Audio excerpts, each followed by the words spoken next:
A very good morning to all of the students at CMR University School of Legal Studies. Today's topic, Youth for One Nation, One Election. I sincerely thank the management of CMR University for providing this opportunity to address the large gathering of students who are the future of our country, who are the future of our legal system, who are the guardians of, who will be the guardians of our constitution. So, thank you, Dean Dr. T.R Subramanya Dean, Director Professor Praneshwaran Director, and my dear friend Reddy, all the faculty members, and of course my dear friend Nandagirish and his team who have coordinated with the college to get this program going.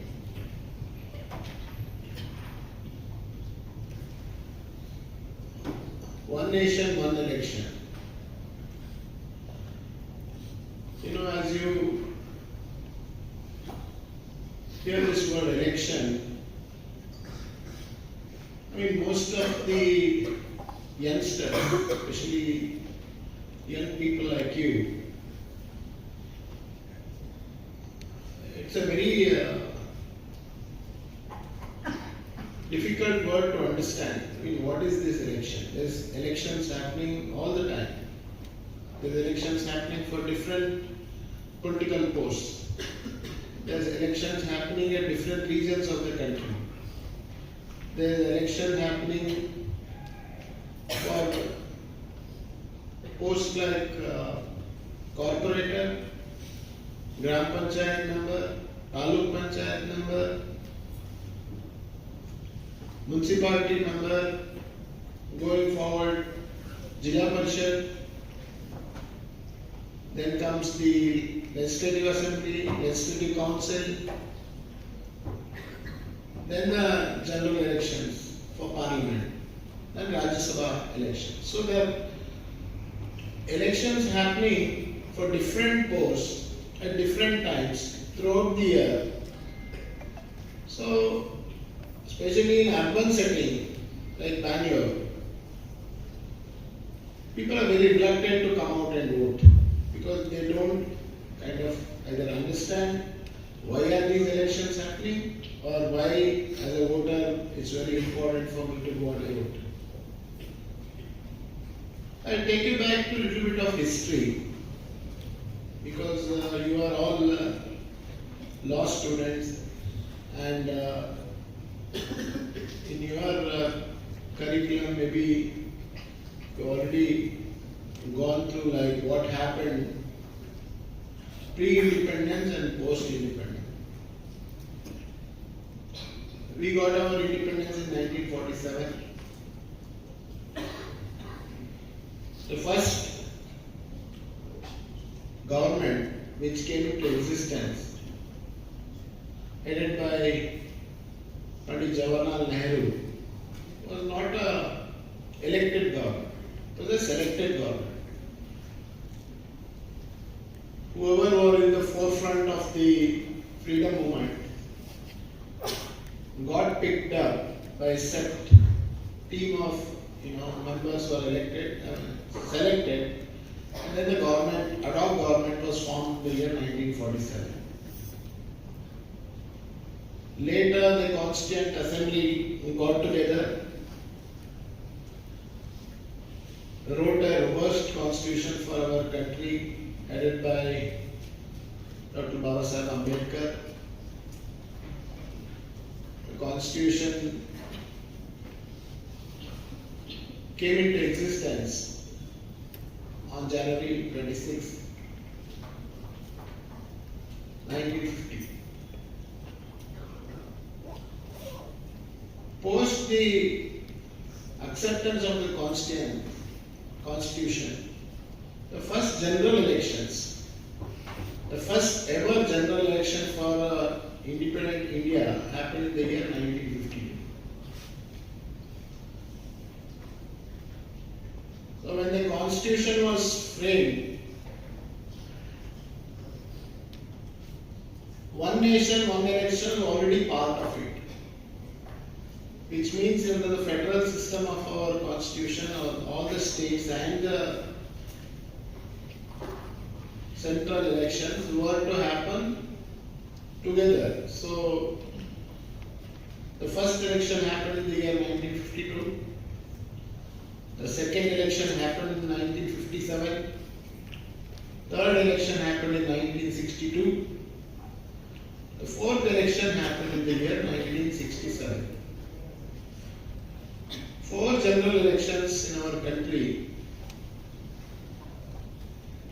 Across the country, all the states and central people voted and elected both state government as well as central government.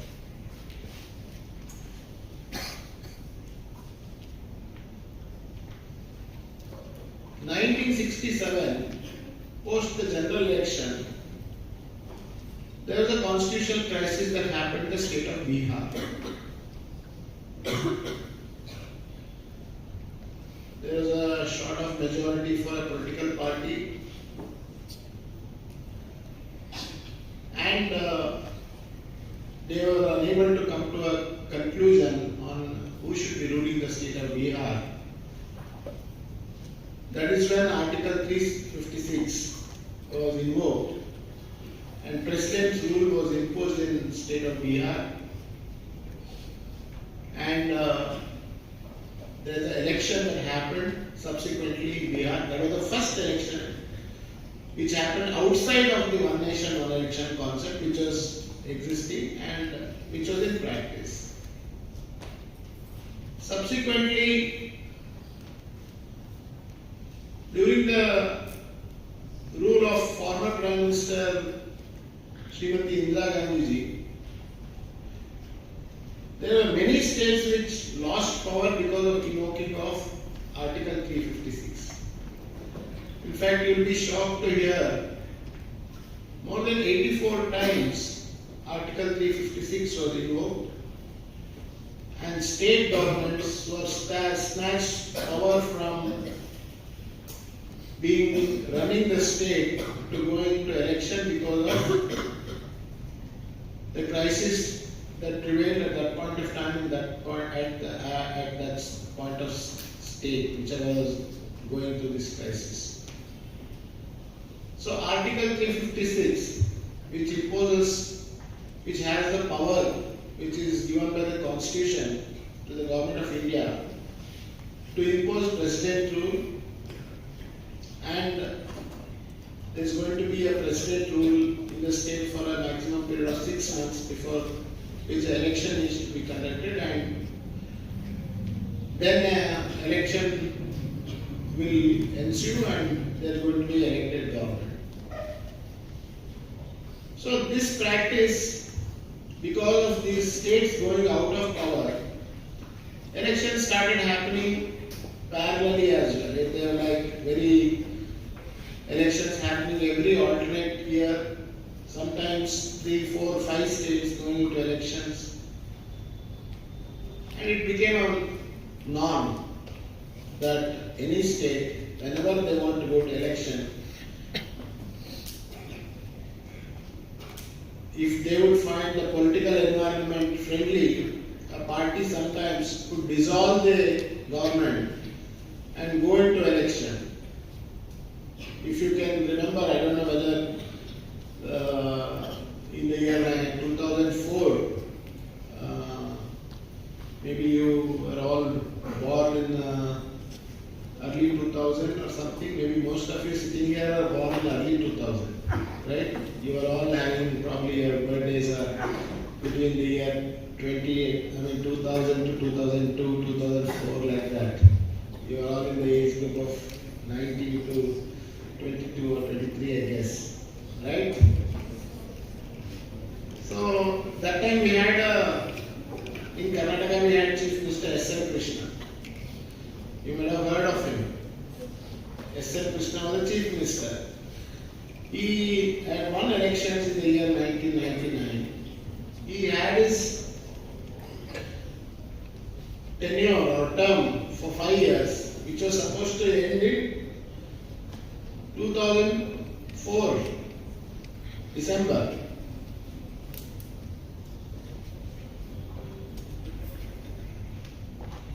So there were some political pundits who advised him dissolve the assembly 6 months in advance, because there is a good political wind that is blowing towards in support of our party. So just dissolve and go for elections. So government of Karnataka, the legislative assembly were dissolved and then elections were conducted 6 months earlier to the tenure. But unfortunately, S.N. Krishna lost that election. He lost power. Like that, many of the states, at the whims and fancies of the chief ministers or the political leadership, have decided to dissolve their elections or dissolve their assemblies, have declared elections, have gone ahead and conducted elections. And many a times you would have also heard and read. There is something called, in political language it's called horse trading. Buying of MLAs or defection from one party to another party. Suddenly a party majority will lose its power because a group of MLAs rebelled and then they change, they leave the party, they go and make a separate faction and they put some unreasonable demands. And they either, I shouldn't be saying this in a democratic language, but in a layman's language I can say they blackmail to get some power or arm twist, and then suddenly the government falls. So then there is another election. The election is forced upon the people. For the whims and fancies of just a set of few people, the entire state goes into election mode once again, because they defected and they changed the party. The government, the people of that particular state are forced to go out and vote again. And then there is another example as well, which I would want to put forward to you. Most of you are born. Our Subramanya sir and our Praneshwaran sir are very well aware. Like how in the year 1986, Government of India fell by one vote. Honorable Prime Minister Vajpayee lost the majority in Parliament just by one vote. One member of Parliament. It's a very, since you are a law student, I think you should go and do a little bit of research after going back home or going back to hostel. Like how fragile our democratic setup is. How there are so many loopholes or these weak links in our entire system, which can actually make or break a government. In 1996, there was a coalition government that was ruling the government of India, headed by Honorable Prime Minister Vajpayee. The opposition moved no confidence motion against the ruling government. And as you all know, once a no confidence motion is moved in the House, there is going to be a head count. So MPs are supposed to vote to prove majority is there for the ruling government. On the day that this bill was, no confidence motion was tabled, there is a lot one gentleman from Orissa. He had contested an election. He was a sitting parliament member of parliament, but then while he was a sitting parliament member, he had contested an election in Odisha. He won the election in Odisha. He became a minister in Odisha. He had not given resignation to his post of member of parliament. So he came and he voted in parliament. Though technically, when he is already elected to a different house, he loses the membership of the other house. He had not tendered his resignation. So technically, he was still a member of this house as well, as a member of parliament. So morally he should not have come and voted. But he came, he voted, and because that one vote, government headed by Atal Bihari Vajpayee fell, and our country had to go for polls, national polls, just for that one vote of that person from Odisha coming and voting in parliament. Because the government lost its majority, the government fell, and there was no agreement on the other parties to come together and form a government. There was no party which was having any political majority. So the entire country went for election within how many months? 9 months. In 1996, our country faced simultaneous election, 2 elections happening in one year, one calendar year. Can you imagine? More than about 80 crore voters going to polling booth. They have just voted 6 months, 8 months back. Because of something happening by one person, the government falls, and then again an election is forced on the country. So there are many such incidences which has happened where the people are fed up. What is this election? Why should I go and vote? Really, does my vote have any value? Because I go vote, they make mockery of my vote, they do some political decision, and then I am forced to go back and vote again. And I don't see any benefit for me for going and exercising or franchising my vote. This has happened, kept happening. Governments have fallen, new governments have come, elections have happened. People have changed, resigned from one party, joined another party, one by-election will happen. So, with all of this background, Honorable Prime Minister Narendra Modi ji, he thought our country definitely needs one nation, one election.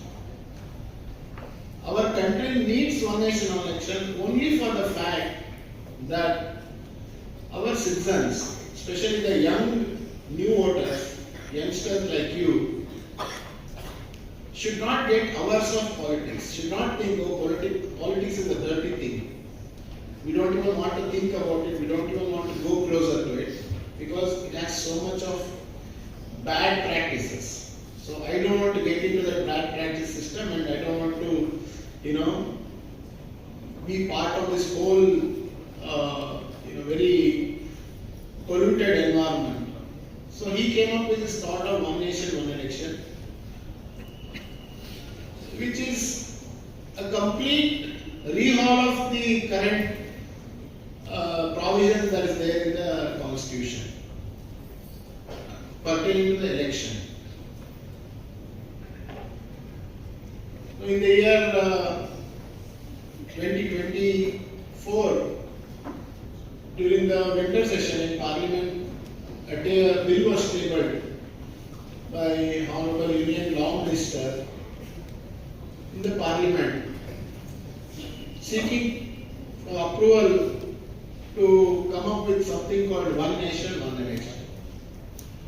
Which means our entire country goes to a poll only once in 5 years. All states across the country will vote along with our national election. So voters go, they go to the polling booth and they vote for both state government as well as central government. And they also made provision, they will vote for all the civic elections, which is like your BBMP. If you are a Bangalore citizen, you know BBMP is the Bangalore Brihat Mahanagara Palike, which has now become GBA, Greater Bangalore. So you go inside, you put 2, 3, 4 votes for all the pursuing positions that is there, whether it is MP, MLA, corporator, Gram Panchayat, Taluk Panchayat, Jilla Panchayat, all elected positions. Election will happen on single day across the country. So you vote and then that's it. Next 5 years you are not going to go towards polling station.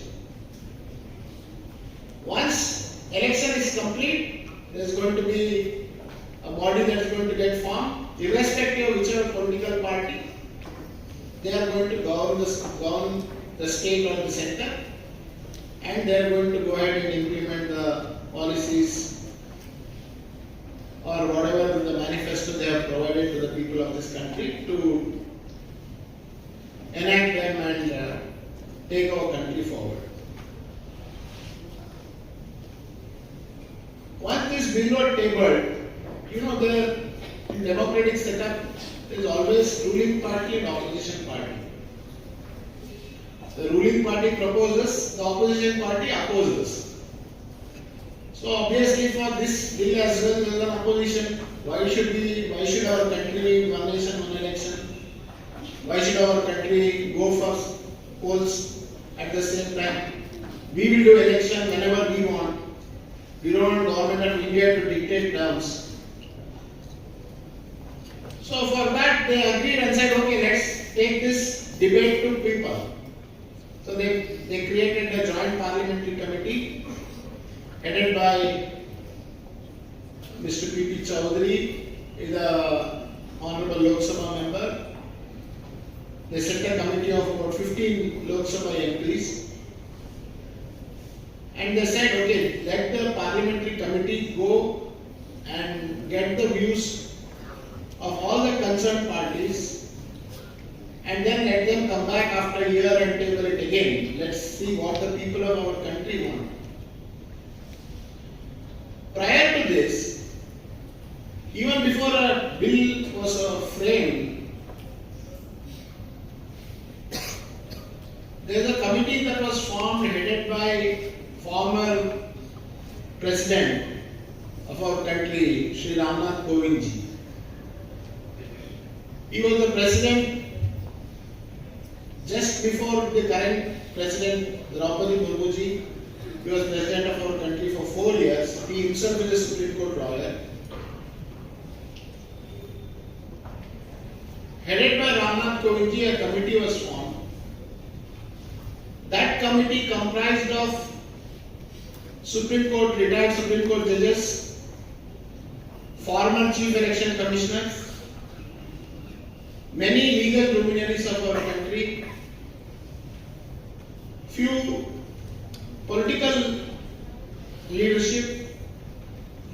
They were all put together and they were told, you please visit and meet and take the opinion of some of the key personalities who are in legal fraternity. Mostly High Court judges, Supreme Court judges, Chief Election Commissioners, and bureaucrats, and some of the prominent citizens of our country. What do they think of one nation, one election? Do our country, does it really need a concept of one nation, one election? So the committee members headed by Ramnath Kovind ji, they took about 18 months Going across the country, meeting different people, taking their views and opinions, recording it. Out of the entire set of people they met and spoke and took their opinion. And hoping 87% of them said our country needs one nation, one election. 87%. There was a report that was made of total 18,000 pages by Ramnath Kovindji, and that report was submitted to Honorable Home Minister, that this is what our country is expressed. These are the points, key points that people have told about why our country needs one nation, one election. On that, they came up with the bill. The bill was tabled. Bill went into Joint Parliamentary Committee. And now there is a process of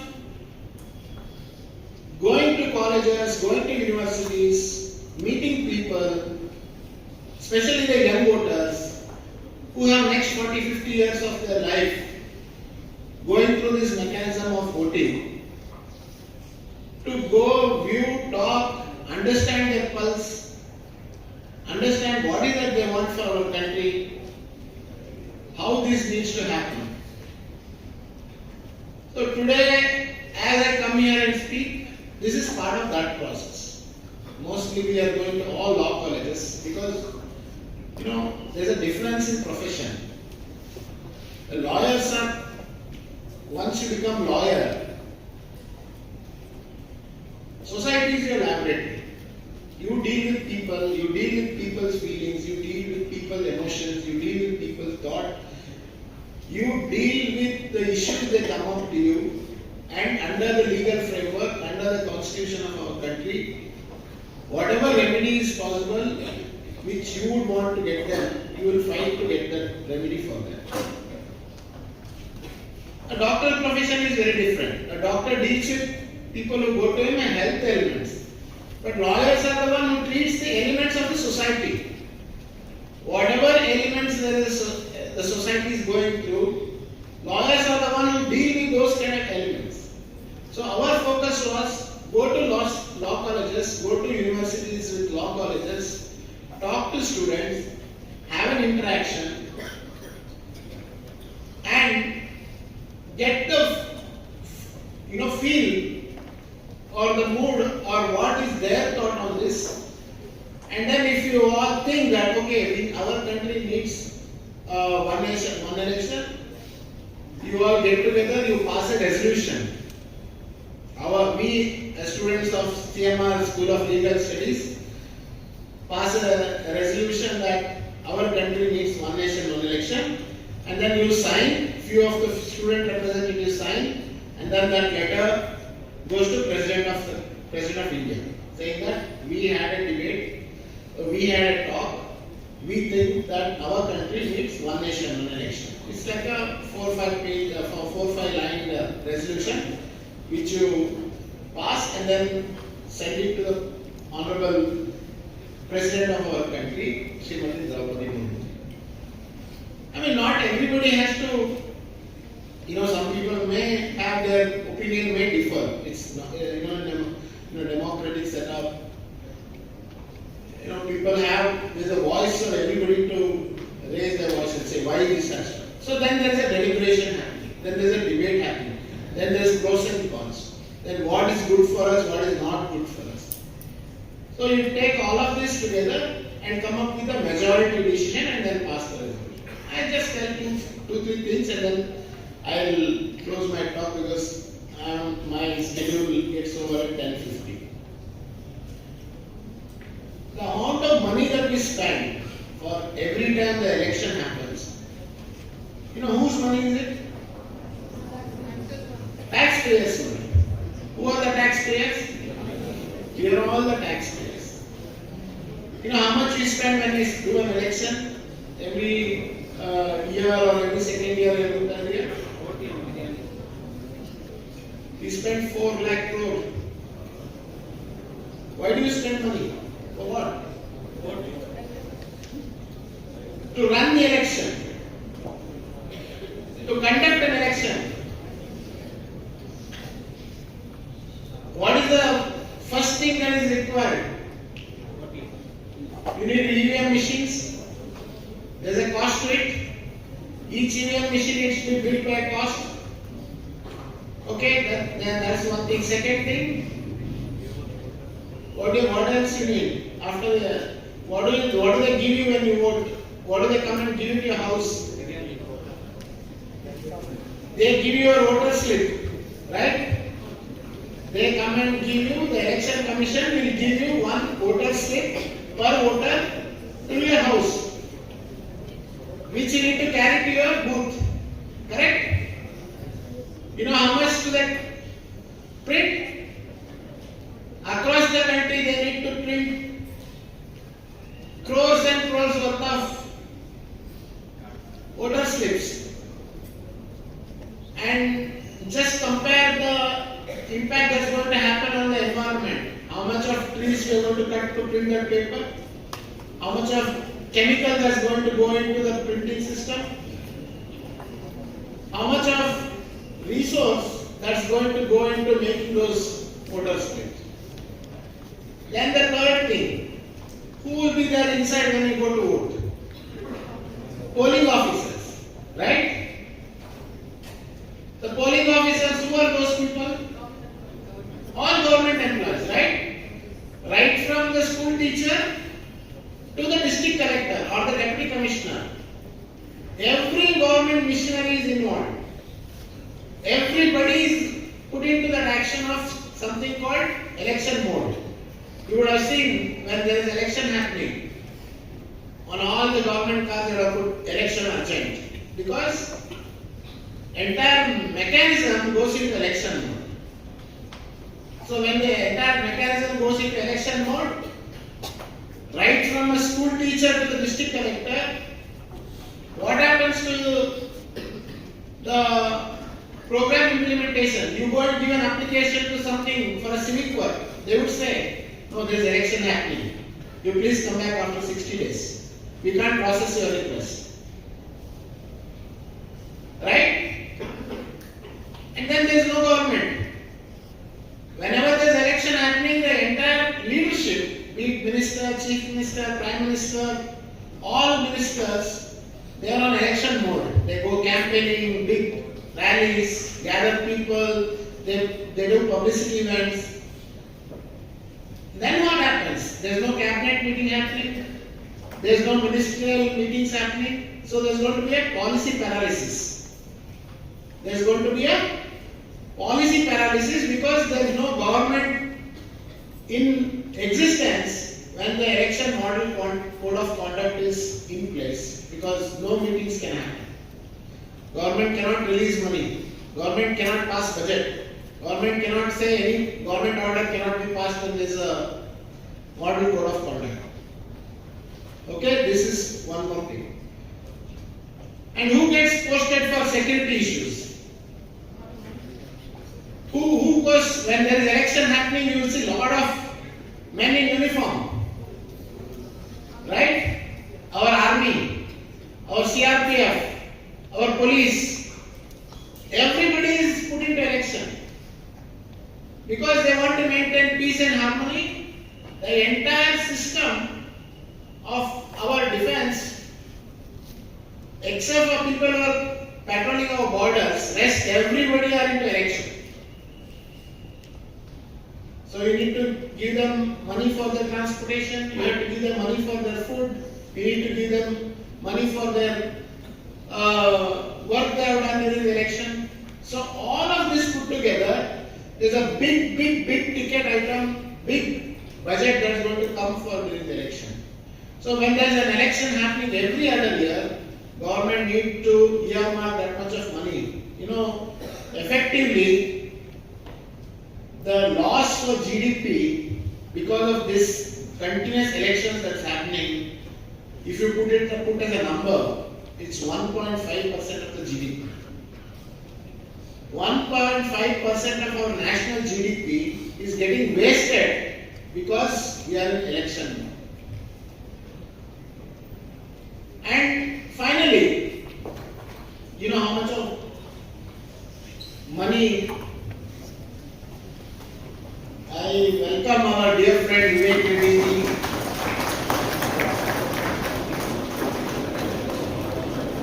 He is the president for Bangalore Advocate Association, a very dynamic designated senior counsel, and is a very popular name among the legal fraternity in Bangalore. So very thankful that Vivek ji, you came and you are here midst of us.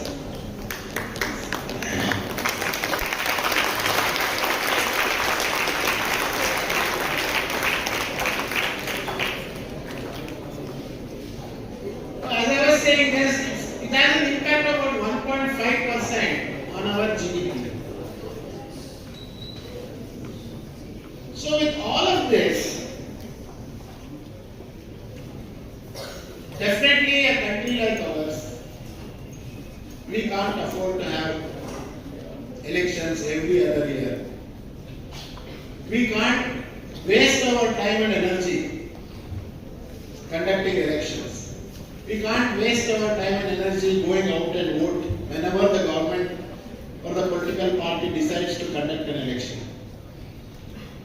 We have to focus on good governance. We have to focus on growth. We have to focus on a corruption-free government.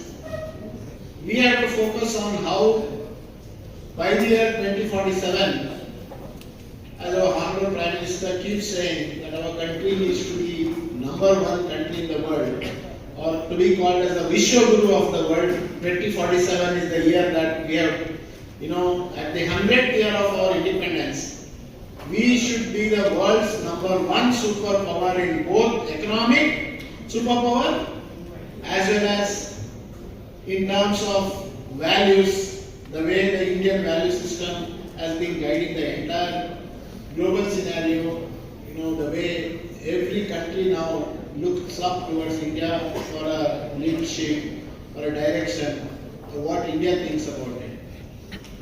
So going forward, since you are all going to be lawyers, maybe in a year or 2 years or 3 years, depending on whichever class you are in right now, I think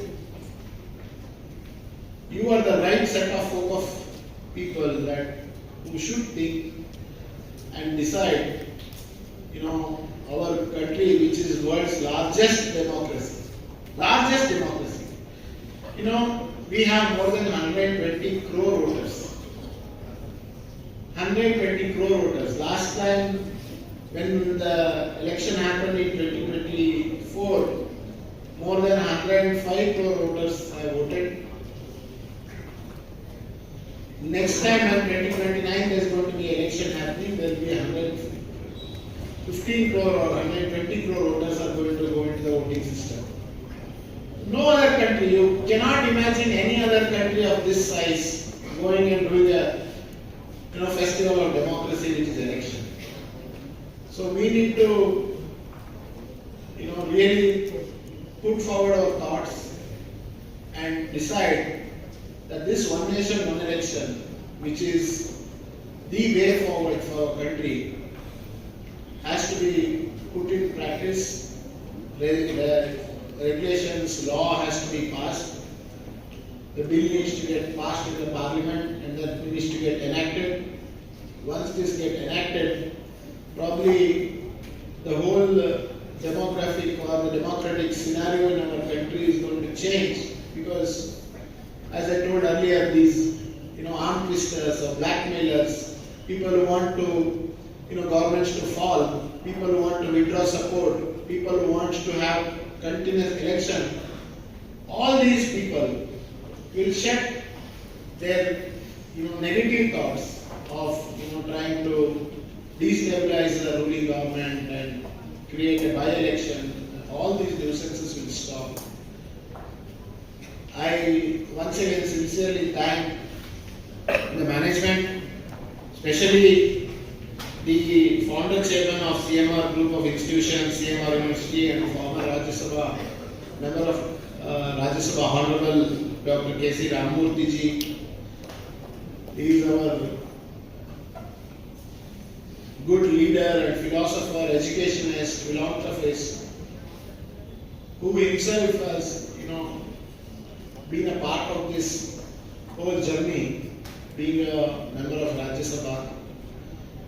And today we have been given an opportunity to come and address and meet you all and spend some time discussing about this very interesting thing of one nation, one election. I once again thank the Dean, the Director, all the faculty members, and all the students who are present in this auditorium, who for patiently listening to my talk and give me an opportunity to explain about one nation, one election. Thank you so much. Thank you so much.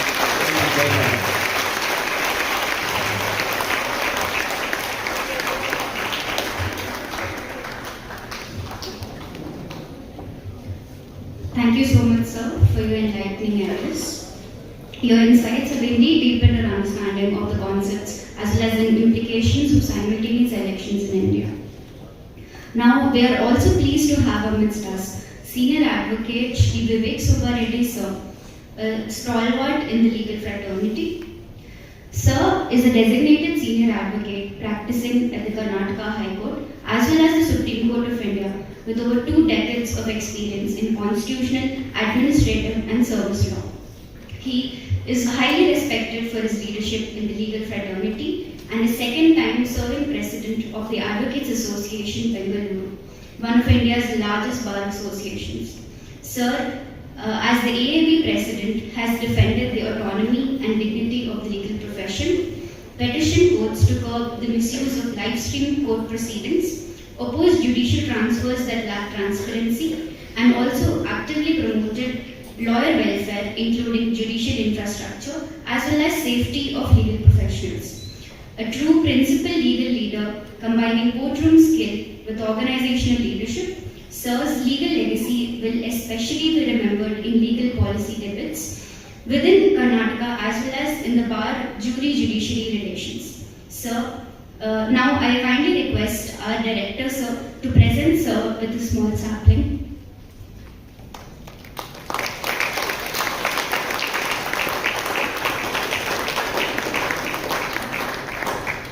Sir, we now invite you to kindly address the gathering.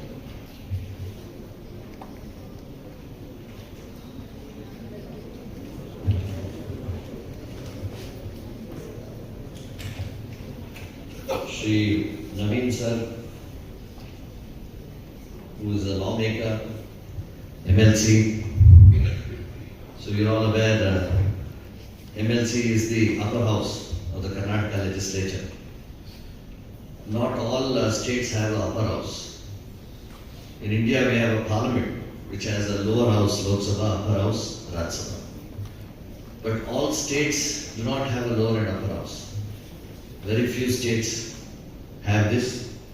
This is because prior to independence, the Mysore state had a upper house, Mysore Representative Assembly and Mysore Representative Council. So because of that heritage, we have come down and we have this upper house. One important aspect, so NAVEEN sir represents the upper house. If you suppose go to the legislature today, the best debates on policies and on issues and on bills and lawmaking, the most qualitative debates you find in the upper house.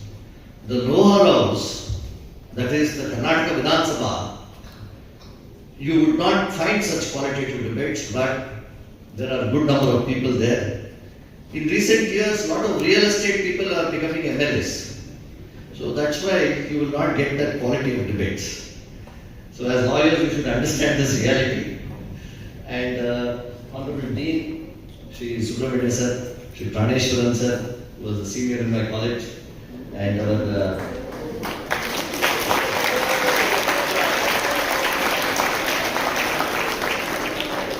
I think he seems to be your favorite person. So you will all be wondering, why have they taken out 3 hours or at least 2 hours of law period and put us into this class? And you will be comparing which is more boring, whether this is boring or that is boring. And our effort is to ensure that this is not boring for you. What happens is, we ultimately have to remember 15% of the world human population lives in India. And we are one of the largest countries in the world. In population wise, China may be about 5 or 10% more than us. But China is not a democracy. There is no election. You don't get a choice in China. If you were born in China, you have no choice to elect your prime minister, to elect your representative, to elect your government. So you are just a mute spectator. You cannot demand accountability from the political leaders. And of course, how much of accountability the present political leaders are giving is also a question in a democracy like us. But still, this is the position in China. And in China, you cannot hold property. You hold property only till your life. In these international lawyer conferences, we meet lawyers from China. So we ask them, sir, what is the law of property there? They say, I own the property till my lifetime. I can't give it to my children. So each person has to stand on his own legs, build his own life.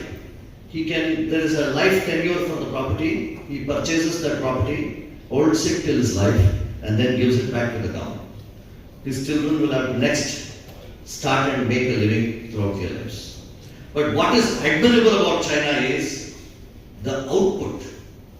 They are now today emerging as one of the largest economic powerhouses like India and America. America is already there. But the race, they are going very fast. And we need to beat China if we have to get to the top, and America. In any case, when independence started in 1947, constitutional framers got together. As lawyers we must know. Constitutional framers got together. And they debated on what sort of a constitution we should have. Whether it should be a rights-based constitution or a duty-based constitution, and how the state and the central powers have to be divided. So basically, you will all read Constitution shortly. So they said the center will be in charge of list 1 in the Constitution, Schedule 7. The state will be in charge of list 2. And center and state both will be in charge of list 3. This is how they divided the powers. So the challenge was, because India comprised of various states and the center, the challenge was the division of powers, and that is known as the principle of federalism. Now, when elections took place first time, because we're talking about elections, when elections took place for the first time, the people of the world were wondering how the largest democracy in the world will go to polls for the first time. The election commission then did not have ballot boxes. And they did not have the ability to reach printed ballot forms to the last mile polling booth. This was the first election in the history of India. But nevertheless, we fought out that challenge, reached ballot boxes to more than 10 lakh polling booths in the nation. 10 lakh, imagine. And all the elections from 1950s till about 1962, 1961 was one nation, one election. So it is not that we have not followed this principle. We have followed this principle and it has been one election till then. people got confused also. They could not vote a single party. So there were these alliances, due to which we lost the principle of one nation, one election. Today we are talking about bringing this principle back again. So a larger question as law students we must know is whether it passes the test of federalism.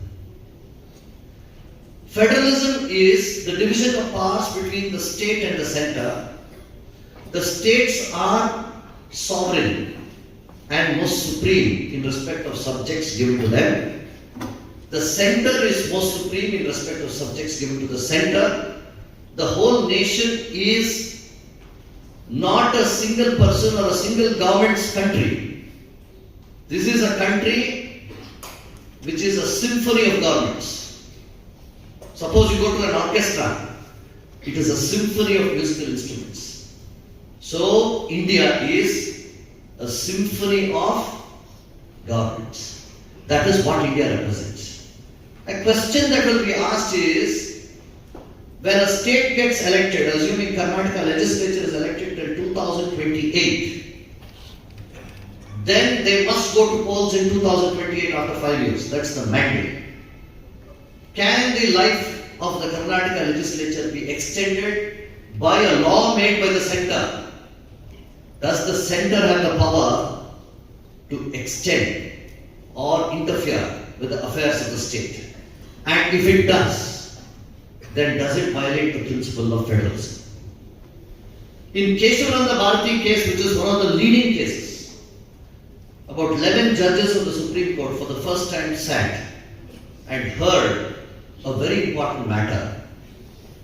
The state provided for confiscation of property of mutts. Question was whether state had such a power.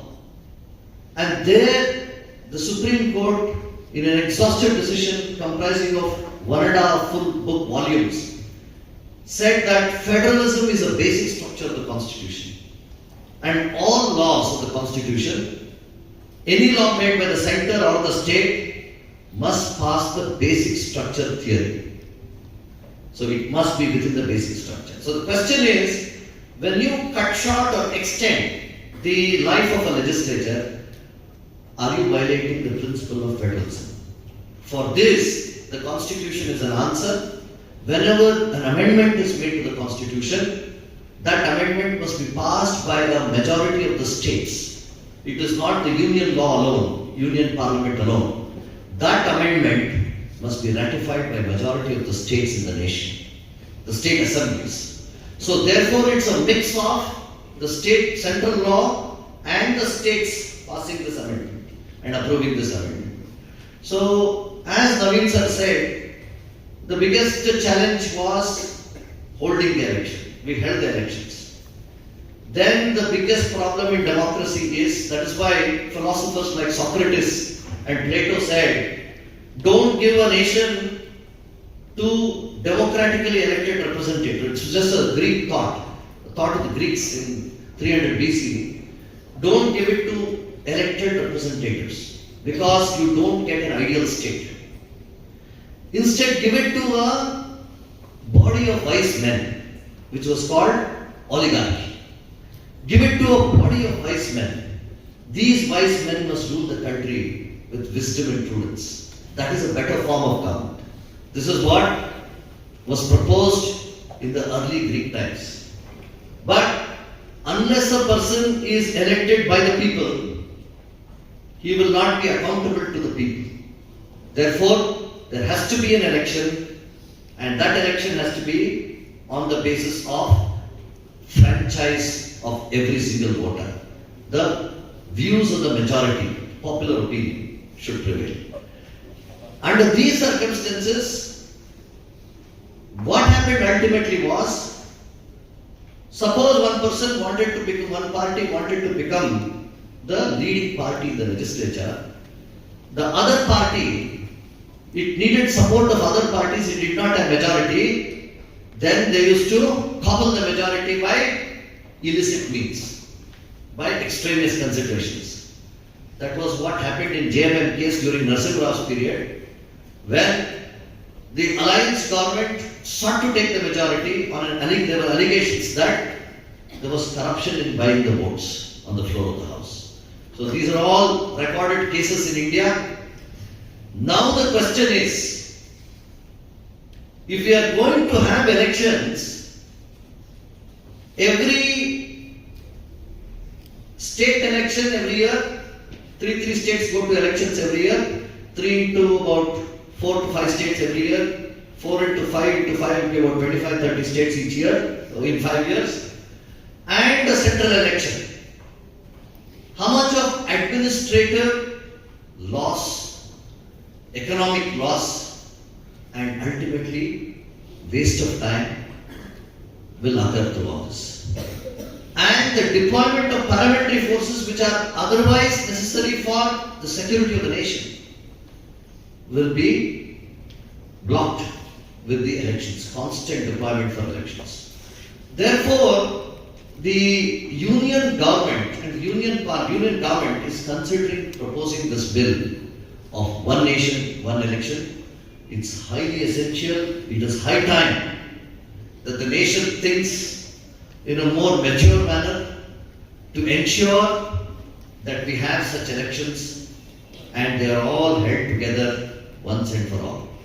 The advantages are many, but I will tell you this much. I will request you to consider these things. India was, sometime in 1947, India was the 30th or 40th largest economy in the world. In 2000, 75 years of independence, 75 years of sovereign rule, and 75 years of freedom have taken us to the 4th position as the economic powerhouse of the world. And why there is promise in India, there is great promise in India, is because of you. You meaning the youth. India is the nation, only nation in the world which has the youth power. No other nation has such an enormous talent-based, resource-based and intellectually strong youth power. So, what happened to China? Sometime in early 1980 and 1978, China started the two-child policy. So you can't have more than one child policy. You can't have more than one child. So due to that policy, the younger population of China has drastically reduced. With such a huge youth power, India should emerge as the top in the world. Sometime before the Mughal rule, when Babur came into India in 1500s, sometime at the time of Mughal rule, the largest economic powerhouse of the world was India, as researched by scientists, historians. Next came China, next came other countries in the world. From thousands of years, if you go to ancient cities of Babylon, Egypt, and various other cities, you will find Indian minted coins, Indian merchandise, Indian spices in all the archaeological digs. That is because, you know, the Silk routes, where all the exports, Indian silk, Indian spices, Indian products are taken to different parts of the world by merchants on their caravans and on ships. So, if we are thinking of making India the greatest economic powerhouse in the world, we should think of unconventional methods, new methods, changes in law to ensure that there is no waste of economic resources. And that is why we need to bring this one nation, one election policy. We hope that all the students of law, why it is very interesting that students of law only are made a part of this discussion or debate. It is interesting and important because it is law students only who can become the intellectual oasis for this sort of a debate. and they can take it forward and they are more impactful. So I thank you very much. I thank the organizers. We also wish that many of you will participate in the democratic process, not by just voting. You must also participate in elections. And please consider this, because we need good younger talent in the field of politics to come and change the system, to make the system better. All of us agree that the system has to change. System has to be better. And in order to accomplish that, there can't be a better team of youngsters to do it than law students. Thank you very much.